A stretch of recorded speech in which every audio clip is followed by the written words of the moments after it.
Vamos a abrir nuestras Biblias en 1 Corintios 4 y primero vamos a orar para poner este tiempo en las manos del Señor. Padre, gracias por tu misericordia, gracias por ser bueno con nosotros, gracias por sostenernos, sustentarnos, cuidarnos, protegernos. Gracias, Señor, porque sabemos que tú cuidas de nosotros de una manera tan especial, que si nos permitieras ver todo lo que tú obras a nuestro favor, viviríamos maravillados. Señor, pero suficiente debería ser tu palabra para maravillarnos de lo que tú ya has hecho por nosotros en la cruz del Calvario. Ruego, Señor, porque nos des hoy ese entendimiento a tu voluntad, a tu palabra, pero también el entendimiento a tu obra, Señor, la obra de reconciliación que has hecho en Cristo Jesús.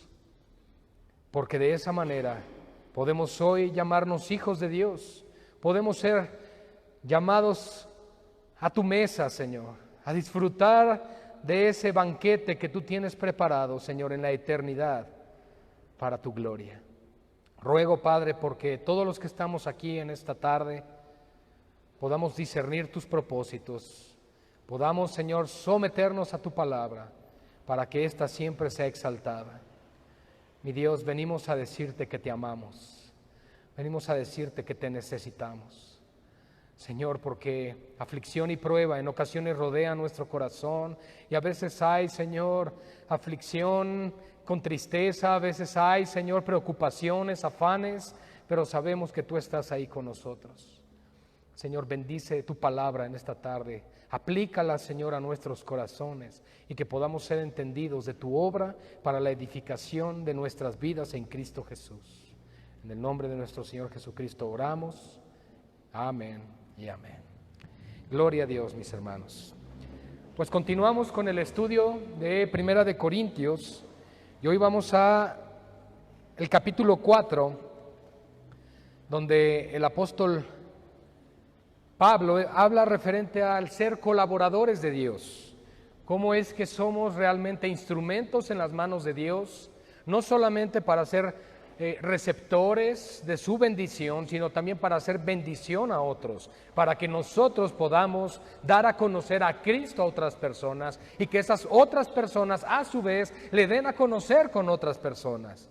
La intención del Evangelio es que nosotros no solamente podamos decir yo ya soy salvo, sino que esa salvación se pueda proclamar con gozo, con alegría, por lo que el Señor ha hecho en nuestras vidas, ahora compartirlo con otros. Y el capítulo 4, hermanos, es el seguimiento de lo que hemos venido estudiando, los primeros 3 capítulos, como lo vimos, del capítulo 1, verso 10, hasta el final del verso 23 del capítulo 3, vimos el tema central que tiene que ver con la división en la iglesia. La iglesia de Corinto estaba dividida, ya lo entendimos, algunos que seguían a Apolos, otros a Pablo, otros a Cefas y otros a Cristo. Ninguno de ellos eran más espirituales que otros, debido a que Pablo les confronta a los 4 grupos.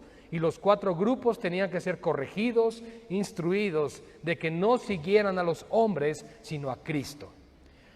La aplicación al día de hoy en nuestras vidas, en el siglo XXI, en el año 2019, es que nosotros pongamos nuestros ojos únicamente en el Señor Jesucristo.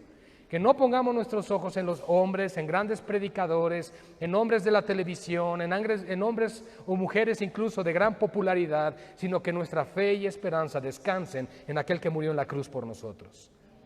La razón por eso, el capítulo 4, el apóstol Pablo inicia así pues, después de haber entendido que tanto Pablo o Apolos o quien sea somos siervos y colaboradores de Dios, a través de los cuales creyeron en el Evangelio, dice, ténganos los hombres por servidores de Cristo y administradores de los misterios de Dios.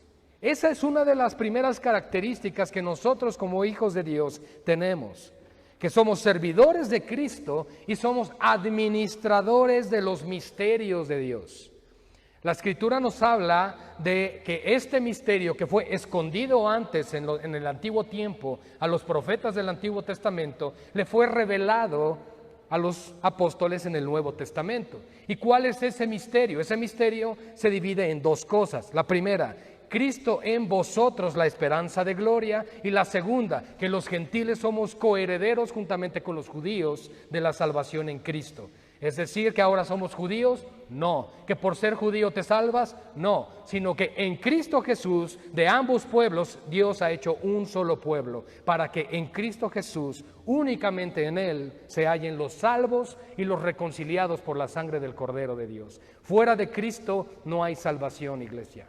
No hay salvación fuera del Cordero de Dios. Solo la sangre de Cristo, según 1 de Juan 1:9, puede limpiar nuestro pecado, limpiarnos de toda maldad y justificarnos en el día del juicio. Ahora bien, dice el apóstol Pablo, se requiere de los administradores que cada uno sea hallado fiel. Ciertamente, mis hermanos, Pablo y Apolos fueron siervos fieles, instrumentos utilizados por el Señor para llevar la palabra. Pero ¿qué aplicación tiene para nuestras vidas el día de hoy el entender que somos servidores y que por el otro lado somos administradores? Pues es muy importante esto, porque debemos ser hallados fieles en lo que Dios nos ha encomendado. Hermanos, yo solamente quiero que meditemos por un segundo. Cristo Jesús nos encomendó a ti y a mí su evangelio, el ministerio de la reconciliación, por el cual nosotros le decimos a este mundo, reconcíliense con el Señor. Se nos ha encomendado el mensaje más importante. Somos voceros, somos heraldos del mensaje más importante que el Rey del universo nos ha concedido tener. Hagámoslo con honra, con respeto, con denuedo, porque el mensaje que se nos ha dado, hermanos, es el mensaje que este mundo necesita escuchar. Vemos a nuestro alrededor cómo la sociedad se ha corrompido, cómo la sociedad cada vez es más y más impía, perversa y pecaminosa. Y la iglesia lo que tiene que hacer no es espantarse, sino proclamar el evangelio, salir y anunciar que en Cristo Jesús hay oportunidad de arrepentimiento y de reconciliación. El mundo va directo a una catástrofe, el mundo va a punto de ser destruido, mis hermanos. En aquellos días de Noé, ¿recuerdan el gran diluvio? Eso es conocido como un gran cataclismo universal, un cataclismo hidráulico que tiene que ver con la inundación de toda la creación. Bueno, hablando del planeta Tierra. Y mis hermanos, nosotros tenemos que recordar que nuestro Señor Jesucristo advirtió que cuando Él fuera a regresar sería como en aquellos días. La generación que caracterizaba a los días de Noé, una generación que no les importaba casarse, no casarse, vivir en unión libre, no vivir en unión libre. Y eso lo vemos hoy, mis hermanos. ¿Y qué tenemos que hacer nosotros? Lo mismo que hizo Noé, proclamar el evangelio. Pastor, pero nadie se convertía. No importa, él fue fiel a su llamado. Tenemos que ser fieles para proclamar el evangelio. Dejemos en Cristo la salvación. Tú y yo no tenemos la capacidad de salvar. La iglesia no puede salvar. La iglesia puede exhortar, la iglesia puede proclamar, la iglesia puede advertir, pero el que salva es Dios. Tenemos que, por lo tanto, llevar el evangelio de salvación, el evangelio de reconciliación a este mundo. Por eso se requiere que los administradores seamos hallados fieles. Dios nos ha llamado a serle fieles a Él y fieles al llamado que Él nos ha hecho y fieles al evangelio que se nos ha encomendado. No podemos torcer el mensaje, no podemos diluirlo para que sea más agradable porque va a perder su efecto. Tenemos que proclamar el evangelio tal cual es, con todo gozo y autoridad, sabiendo, mis hermanos, que hemos sido llamados precisamente a eso, para anunciar las virtudes de Cristo.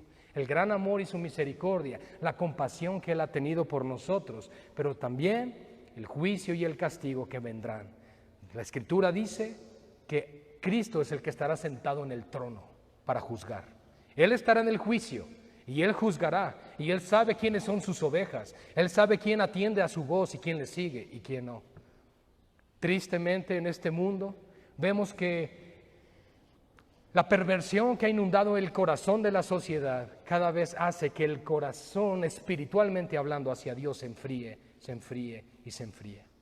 Una sociedad que es cada vez más distorsionada, que corrompe los valores y los principios revelados en la palabra del Señor.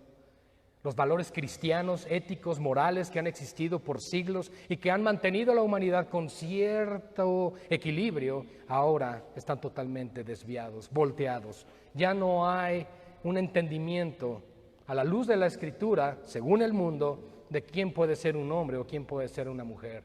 Estamos ahora a la merced de nuestras emociones, a la merced de nuestras sensaciones, a la merced de lo que cada persona quiera hacer.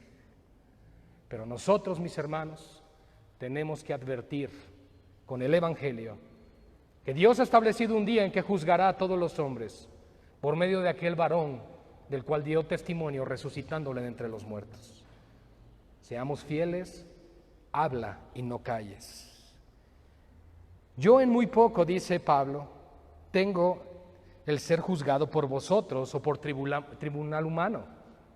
Y ni aún yo me juzgo a mí mismo, porque aunque de nada tengo mala conciencia, no por eso soy justificado, pero el que me juzga es el Señor.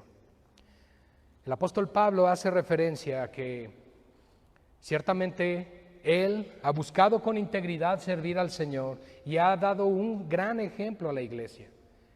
Y probablemente la iglesia pudiese tener algo en contra de él, pero él dice, en sí no hay nada que se me pueda juzgar, pero Dios conoce todas las cosas. Y sabe que, aunque yo pueda declararme justo ante ustedes, soy culpable también delante de Él, porque solo Él nos puede salvar.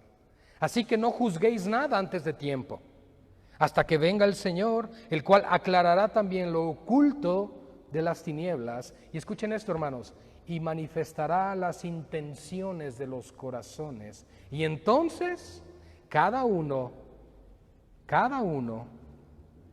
recibirá su alabanza de Dios. Como dijo Pablo en otra carta, no es bienaventurado el que se alaba a sí mismo, sino bienaventurado aquel a quien Dios alaba. Podríamos pensar, ¿cómo es que Dios va a alabar a alguien? Pues sí, todas las obras dignas que se hicieron en Cristo van a ser reconocidas por el Señor. La semana pasada hablábamos, como recordarán, del juicio para la iglesia, el juicio de las recompensas conocido como el tribunal de Cristo, donde nosotros edificamos ya sea sobre la roca o sobre la arena, ya sea con piedras preciosas, plata y oro, o con madera, heno y hojarasca. Todo va a ser probado por fuego en aquel día, y las obras que permanezcan serán recompensadas, pero las que no serán quemadas, aunque seremos salvos.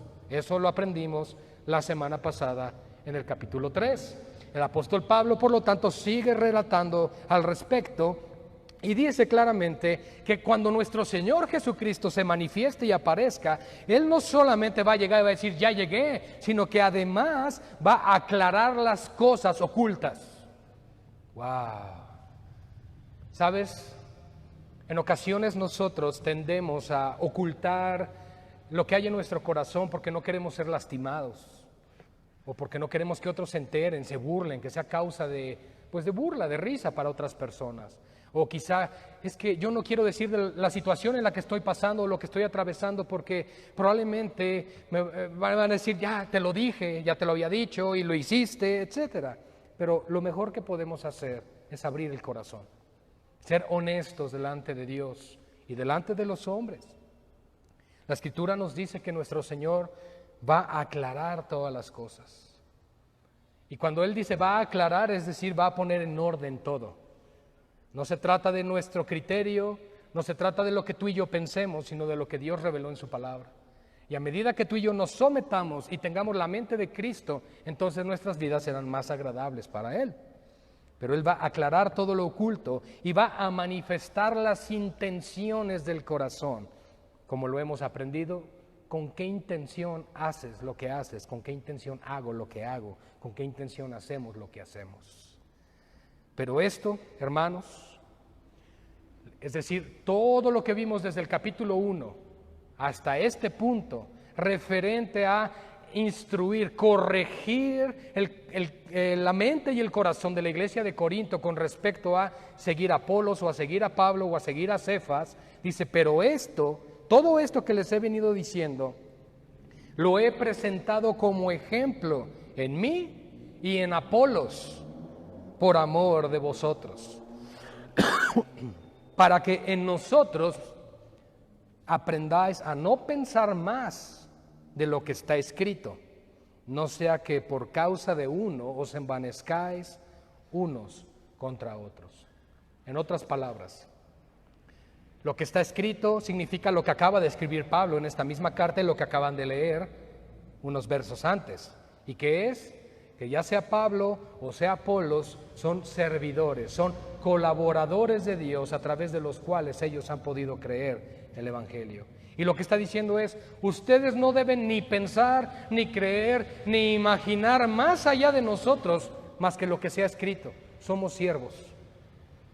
No somos ni corredentores, no morimos en la cruz por ustedes, no cargamos sus pecados en su lugar, etcétera, etcétera. Lo que él quiere aclarar es precisamente eso. Solo Jesucristo, solo el Hijo de Dios es el que nos puede reconciliar con el Padre. Tu fe, tu confianza y tu seguridad no pueden estar en otro lugar más que en la persona del Señor Jesucristo. Porque, ¿quién te distingue? Dice el verso 7, ¿quién te distingue? ¿O qué tienes que no hayas recibido? Es decir, no se conformaban con la suficiencia de la salvación en Cristo, sino que querían además identificarse de alguna manera con estos personajes que por supuesto eran prominentes en la iglesia primitiva, hablando de Pablo o de Apolos. Decían, es que yo quiero seguirlo a él, yo quiero ser como él, yo quiero ser de su iglesia, yo quiero ser de su ministerio. Ay, me está mentoreando tal pastor. Ay, yo estudié en tal instituto. Ah, eres bien espiritual. Eso es precisamente lo que Pablo quiere corregir. Porque no se trata de a dónde vamos, no se trata de a quién estamos siguiendo en cuanto a lo natural, sino que si nuestras vidas están en Cristo y nuestra fe y esperanza se encuentran solamente en Él. Por eso dice, porque ¿quién te distingue o qué tienes que no hayas recibido? Y si lo recibiste, ¿por qué te glorías como si no lo hubieras recibido? Es decir, si ya eres salvo en Cristo y ya tienes todo lo que necesitas tener, ¿por qué estás buscando seguir hombres? Ahora, con esto queremos decir, por eso es que no debe haber entonces pastores. No vamos a sacar de contexto este texto. Lo único que está diciendo Pablo es su garantía, su seguridad y confianza de vida eterna. No pueden descansar en Pablo, no pueden descansar en Apolos, solo en Cristo, el que resucitó de entre los muertos. Y luego dice el verso 8, y esto es muy fuerte, ya estáis saciados, ya estáis ricos. Sin nosotros reináis, y ojalá reináises, para que nosotros reinásemos también juntamente con vosotros. Esto que está sucediendo en este pasaje tiene que ver principalmente con la idea de que han hallado su satisfacción y su plenitud en saber que son de Pablo o de Apolos. El apóstol sigue retomando el tema.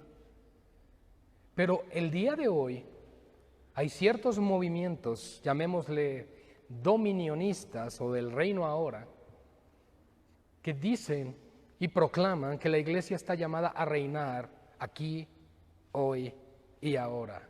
El reino es aquí y el reino es ahora. ¿Y qué nos está diciendo Pablo? Ojalá y reinaras, porque entonces reinaríamos nosotros con ustedes. ¿Qué quiere decir Pablo con esto? Si ustedes realmente estuvieran reinando ya, es porque Jesucristo el Rey ya hubiera regresado y entonces estaríamos en su reino. Pero están envanecidos, dice Pablo, están persiguiendo las cosas de este mundo, han puesto sus ojos en las riquezas y en los hombres, cuando deben de ponerlos solamente en la gloria de Dios. Porque según pienso, vea lo que dice el verso 9, Dios nos ha exhibido a nosotros, los apóstoles, como postreros, como a sentenciados a muerte, pues hemos llegado a hacer espectáculo al mundo, a los ángeles y a los hombres. Nosotros somos insensatos por amor de Cristo, mas vosotros prudentes en Cristo. Nosotros débiles, mas vosotros fuertes. Vosotros honorables, mas nosotros despreciados.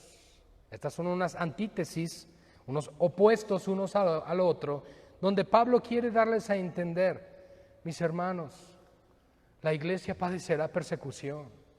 La iglesia no debe estar peleándose por títulos humanos. La iglesia debe padecer por ser perseguida por causa del Evangelio. Lo que quiere decir Pablo con esto es, ¿no se dan cuenta que Dios como nos ha exhibido ante este mundo como un espectáculo con las persecuciones, las muertes ya para ese tiempo donde Pablo escribe esto, de algunos mártires, de algunos de los apóstoles?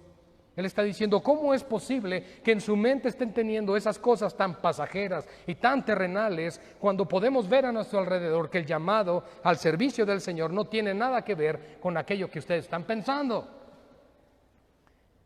Y les tiene que corregir nuevamente.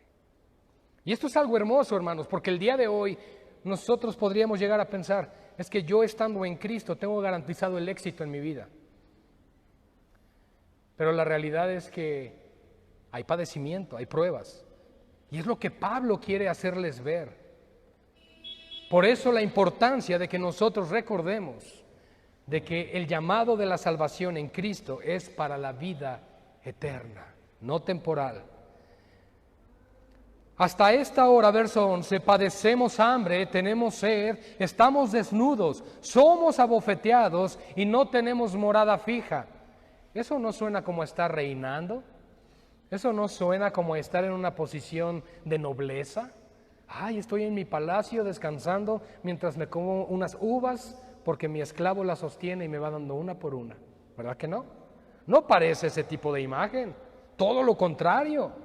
Ahora, con esto no queremos decir, hermanos, tenemos que vivir de esta misma manera para decir si somos cristianos. No, no estamos diciendo eso. Pero lo que Pablo quiere llamar la atención, y yo creo que el Espíritu Santo dejó claro en esta palabra para la iglesia del Señor Jesucristo, es precisamente esto, que va a haber padecimiento y va a haber persecución. Me gusta una frase muy hermosa del pastor Sugel Michelin que dice, la Biblia no fue escrita para nosotros, sino que fue escrita a nosotros. Por ejemplo, esta carta fue escrita para los corintios, pero también fue escrita a nosotros. ¿Sí me explico? Tiene una aplicación directa en aquel día, en aquel momento, el contexto histórico de la iglesia de Corinto en Asia Menor, pero por el otro lado tiene un contexto aplicativo para el día de hoy a la iglesia del Señor Jesucristo, porque la palabra de Dios es eterna, no es obsoleta, no es antigua, ni siquiera moderna, es eterna. Y los principios que Dios estableció aquí son para siempre. Así que, dice, nos fatigamos trabajando con nuestras propias manos. Aquí está haciendo una referencia al apóstol Pablo, como ustedes recordarán, él fabricaba tiendas y aquellos que le acompañaban, que también eran compañeros de oficio, Priscila y Aquila, le ayudaban. Dice, nos fatigamos trabajando con nuestras propias manos. Nos maldicen y bendecimos. Padecemos persecución y la soportamos. Nos difaman y rogamos. Hemos venido a ser hasta ahora como la escoria del mundo, el desecho de todos. Miren, de alguna manera en el versículo 12, lo que el Señor nos está diciendo aquí es, este es el carácter piadoso de un siervo de Dios. Dios nos está llamando a todos nosotros, hermanos, a fatigarnos trabajando con nuestras propias manos, a no comer en balde el pan de nadie. Que cuando nos maldicen nosotros podamos bendecir. ¿A quién les recuerda esto? Pedro hace referencia de alguien que cuando le maldecían, él bendecía, nuestro Señor Jesucristo. Eso nos hace, por lo tanto, un comparativo de que el carácter piadoso, es decir, la mente y el carácter de Cristo, estaba siendo formado en los apóstoles. Y eso no es algo digno de avergonzarse, sino todo lo contrario, de gozarse por cuanto Cristo estaba siendo formado en ellos. Y yo creo, amados hermanos, que nosotros también debemos de gozarnos y complacernos cuando a pesar de las persecuciones y a pesar de las dificultades, a pesar de que este mundo nos señale, Cristo está con nosotros. Y nosotros tenemos que aferrarnos a su palabra y a sus promesas. Nos difaman y rogamos, dice. Hemos venido a ser ahora o hasta ahora como la escoria del mundo, el desecho de todos. Bienaventurados somos cuando hablan toda clase de mal contra nosotros, mintiendo. Pero asegúrate que todo el mal que se hable de ti sea porque están mintiendo, no porque tienen la razón. Charles Spurgeon decía, si hablan mal de ti, ni indagues, no sea que indaguen más y vean que eres peor de lo que dicen. Ahora dice Pablo, no escribo esto para avergonzarlos. Precisamente es esto, mis hermanos. El Evangelio no es una causa de vergüenza. El creer en Cristo no nos hace inferiores. Este mundo y la sociedad, como iniciamos el día de hoy en la introducción, es un mundo que se dice progresista. Es un mundo que se dice que va avanzando, que va hacia un mejor rumbo para la humanidad. ¿Y qué pasa con aquellos que seguimos pensando con los principios y valores cristianos? Nos tachan de retrógradas, torpes, falta de inteligencia, etcétera, etcétera. Como si estuviéramos limitados, cortos de mente, como si no tuviéramos la capacidad de ser pensantes como ellos. Pero hemos visto ahora con esta sociedad, con sus marchas que hacen con tanto orgullo y todos los aspectos, que realmente el ser de mente abierta les ha llevado cada vez más a ser de una mente corrompida. La enseñanza dice en Romanos capítulo 1 que Dios los ha entregado a esas pasiones, que Dios ha entregado a este mundo porque se complacen en su pecado. Pero a su vez la Iglesia tenemos un llamado especial a no avergonzarnos jamás del Evangelio. El antídoto para todo eso es el Evangelio. Tenemos nosotros que proclamarlo. No escribo por lo tanto esto para avergonzarles, sino para amonestarles, dice Pablo, como a hijos míos amados. Porque aunque tengáis 10,000 años en Cristo, no tendréis muchos padres, pues en Cristo Jesús yo os engendré por medio del Evangelio. Por tanto os ruego que me imitéis. Fíjense qué interesante pasaje, porción de la Escritura. El apóstol Pablo hace referencia a su amor, al cariño tan especial, pero la pasión que tiene por la iglesia del Señor Jesucristo, pasión que le llevó hasta la muerte. Y él hace una referencia de aquellos que estaban llegando al Evangelio por causa del Evangelio que él predicaba. Les dice, yo les amo como a hijos, porque por medio del Evangelio ustedes han sido engendrados. Y de repente nos dice una palabra muy extraña, ayo. Podrán tener 10,000 ayos en Cristo, tutores, maestros, pero solo hay un Padre. Y cualquiera diría aquí, sí, Dios el Padre. No, no está haciendo referencia a eso, sino de aquellos que en su momento nos predicaron el Evangelio por primera vez. La persona que te habló el Evangelio por primera vez y veniste a los pies de Cristo, es una persona por la cual yo te animo, estés orando, estés pidiéndole al Señor que le guarde, que le siga usando y que siga siendo un instrumento para la gloria del Señor, y que incluso si sabes que está en alguna necesidad le puedas ayudar, porque fue el instrumento que Dios escogió para que el Evangelio llegara a tu vida. En otras palabras, Pablo nos está diciendo, nunca, nunca, nunca te avergüences del Evangelio, nunca te avergüences de Cristo y nunca te olvides de aquellos que te hablaron de la palabra del Señor. Por esto mismo os he enviado a Timoteo. Fíjense, por el amor que les tengo, dice Pablo, les he enviado a Timoteo.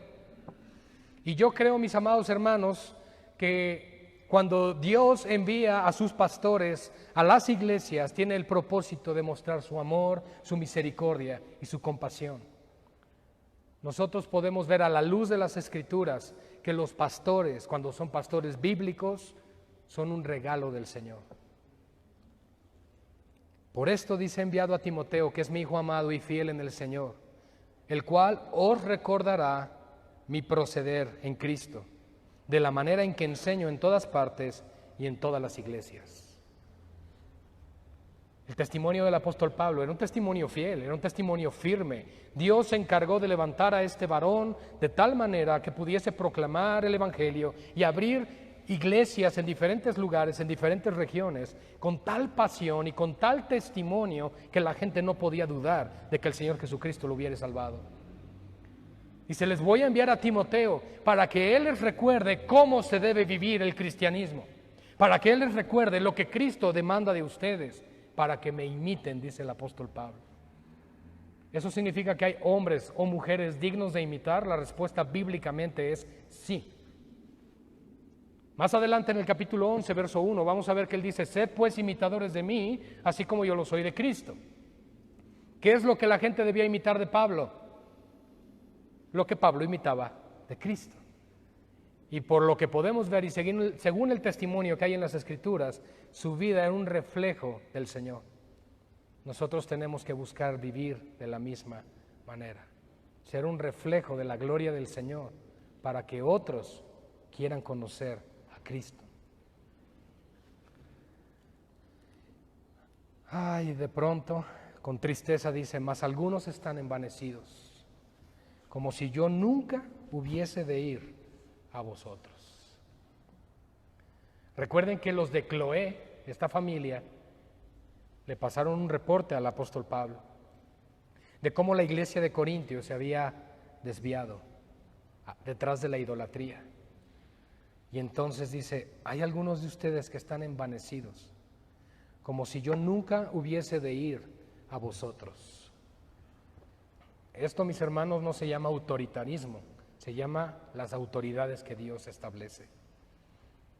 Dios establece autoridades para que haya orden. Y el apóstol Pablo les recuerda, dice: pero iré pronto a vosotros, si el Señor quiere, y conoceré no las palabras, sino el poder de los que andan envanecidos, porque el reino de Dios no consiste en palabras, sino en poder. ¿Qué querrá decir esto? ¿Que aquellos que andaban envanecidos estaban siendo instrumentos de Dios con el poder de Dios?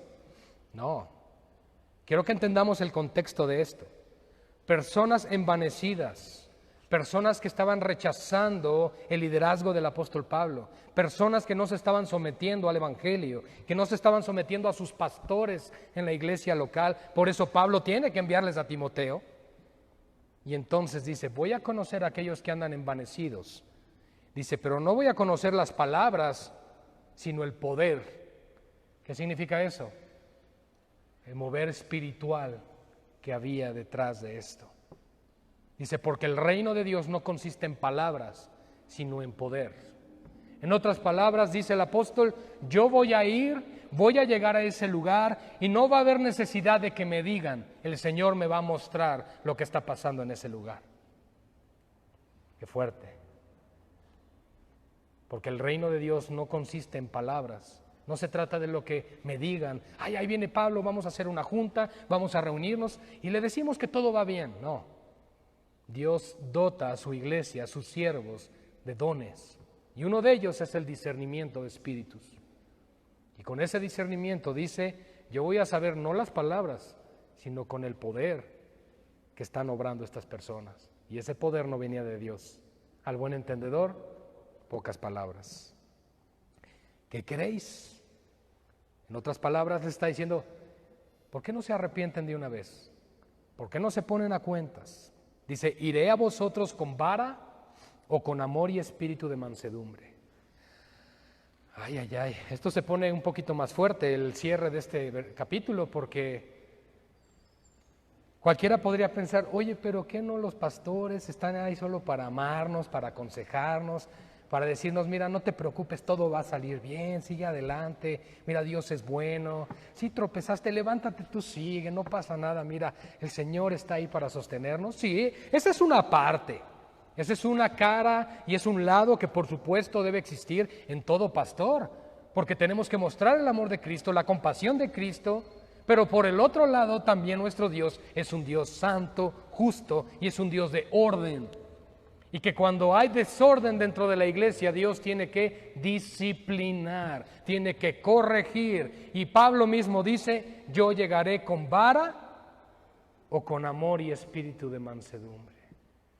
Y la enseñanza para nosotros el día de hoy, amados hermanos, como lo aprendíamos el otro día, cuando hablábamos referente a las responsabilidades de la congregación para con el pastor, es también importante reconocer que los pastores están puestos ahí para amonestarnos, para hablar a nuestras vidas, para corregirnos, pero no conforme a sus deseos egoístas o soberbios o sus propósitos con fines macabros, no, sino con el propósito de que Cristo sea formado en sus vidas, con el propósito de que la iglesia dé gloria a Dios, que la iglesia realmente sea un reflejo de la majestad de Cristo en la tierra, mis hermanos. Esa es la razón por la cual el apóstol Pablo tiene que hablar con esta autoridad. No es que él fuera más fuerte o más intolerante que el apóstol Juan, ¿verdad? Que a él le han llamado el profeta del amor, casi casi. Porque en su primera carta nos habla de Dios es amor. Pero yo quiero invitar a aquellos que dicen Dios es amor, que lean los primeros 3 capítulos de Primera de Juan, antes de que llegue a decir Dios es amor, y van a decir, ay, ay, ay, Dios es amor, pero Dios es justo, Dios es santo, y de Dios nadie se burla. Por eso, mis hermanos, el apóstol Pablo tiene que escribir a la iglesia de esta manera. Y yo creo, mis hermanos, que tenemos que entender al día de hoy, como lo he dicho, en el siglo XXI, que Dios sigue siendo Dios, que Dios sigue en su trono y que su palabra sigue siendo inerrante, que su palabra sigue siendo la autoridad y que su palabra nos sigue diciendo, Dios reina y tú no, tú necesitas de Dios y Él no te necesita a ti. Y eso entonces nos posiciona en un lugar donde tenemos que andar con humildad, entendiendo que la obra de Dios es gloriosa y que además nos hace partícipes de lo que Él está haciendo. No hay mayor privilegio, como lo dijo Pablo aquí, del poder ser llamados colaboradores y administradores de los misterios de Dios. Dios nos ha llamado, amados hermanos, a servir con Él. No solamente para Él, sino servir con Él, ir mano a mano cosechando todo ese fruto, toda esa mies que está siendo preparada para la salvación. Dios nos ha llamado a nosotros para ser sus siervos.